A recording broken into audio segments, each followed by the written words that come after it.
ನಾಡಿನೆಲ್ಲೆಡೆ ಗೌರಿ ಗಣೇಶ ಹಬ್ಬದ ಸಂಭ್ರಮ ಮನೆ ಮಾಡಿದ್ದು ರಸ್ತೆ ಹಾಗೆ ಮನೆಗಳಲ್ಲಿ ಗಣೇಶನನ್ನ ಪ್ರತಿಷ್ಠಾಪಿಸಿ ಪೂಜಿಸಲಾಗ್ತಾ ಇದೆ. ಭದ್ರಪ್ಪ ಲೇಔಟ್ನ ಸಲ್ವಿರಾಜ್ ಮಣಿಕಂಠನ ಕುಟುಂಬದವರು 1008 ಗಣೇಶನನ್ನ ಕೂರಿಸಿದ್ದಾರೆ. ಇಡೀ ಮನೆ ತುಂಬಾ ದವಸ, ಧಾನ್ಯ, ಹೂಗಳು, ಬೆಳ್ಳಿ, ಚಿನ್ನ, ಪಂಚಲೋಹ, ಶ್ರೀಗಂಧ ಮರ ಸೇರಿದಂತೆ ವಿವಿಧವಾದಂತಹ ವಸ್ತುಗಳನ್ನು ಬಳಸಿ ತಯಾರಿಸಿದ ಗಣೇಶನ ಮೂರ್ತಿಗಳನ್ನು ಕೂರಿಸಲಾಗಿದೆ. ಇನ್ನು ಕಳೆದ 6 ತಿಂಗಳಿಂದ ಈ ಕುಟುಂಬ 1008 ಗಣೇಶಗಳನ್ನು ಕೂರಿಸಲು ತಯಾರಿ ನಡೆಸಿದ್ದು ಒಟ್ಟು 5 ದಿನಗಳ ಕಾಲ ಗಣೇಶನನ್ನ ಕೂರಿಸ್ತಾ ಇದ್ದಾರೆ.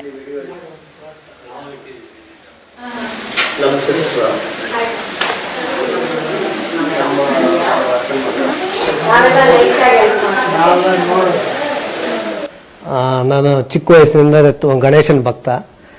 ನಾನೊಂದು 200 ಗಣೇಶನವರೆಗೂ ಲಾಸ್ಟ್ ಇಯರ್ ವರೆಗೂ ಇಟ್ಟಿದ್ದೆ. ಈ ವರ್ಷ ನಾನು ಸ್ವಲ್ಪ ಡಿಫ್ರೆಂಟ್ ಆಗಿ ಮಾಡಬೇಕು, ಅವ್ರಿಗೆ ಸೇವೆ ಮಾಡಬೇಕು ಅನ್ನೋದು ನನ್ನ ಐಡಿಯಾ. ಸೊ ಅದರಲ್ಲಿ ಡಿಫ್ರೆಂಟ್ ಮೆಟೀರಿಯಲ್ಸ್ ಮತ್ತೆ ಡಿಫ್ರೆಂಟ್ ಪೇಂಟಿಂಗ್ಸ್, ಡಿಫ್ರೆಂಟ್ ಆರ್ಟ್ ಮತ್ತೆ ಸ್ಟೀಲು, ಎಲ್ಲ ತರದ ಧಾನ್ಯಗಳು ಮತ್ತೆ ಅಕ್ಕಿ, ಬೇಳೆ ಎಲ್ಲಾನು ಯೂಸ್ ಮಾಡಿ ಮಾಡಬೇಕು ಅನ್ನೋದು ಒಂದು ಐಡಿಯಾ ಥಾಟ್ ಬಂತು. ಸೊ ಅದನ್ನ ಯಾಕೆ ಎಲ್ಲೆಲ್ಲೂ ಗಣೇಶ ಇದ್ದಾರೆ ಅನ್ನೋದನ್ನ ನಾನು ಫೀಲ್ ನಾನು ತಗೊಂಡ್ ಬರ್ಬೇಕು ಅನ್ನೋ ಒಂದೇ ಐಡಿಯಾ ಇಂದ ಅದನ್ನ ಥಿಂಕ್ ಮಾಡಿ ಒಂದೊಂದಾಗಿ ತಗೊಂಡ್ ಬಂದೆ. ಮತ್ತೆ ಇಂಡಿಯಾದಲ್ಲಿರೋ ಎಲ್ಲ ಸ್ಟೇಟ್ಸ್ ಇಂದಾನು ಡಿಫ್ರೆಂಟ್ ಆರ್ಟ್ಸ್ ಯಾವ್ದ್ಯಾವ್ದು ಮುಖ್ಯವಾಗಿದೆಯೋ ಅದನ್ನೆಲ್ಲ ಕಲೆಕ್ಟ್ ಮಾಡಿ ಫಸ್ಟ್ ರಿಸರ್ಚ್ ಮಾಡಿ ಅದನ್ನ ತಗೊಂಡೆ.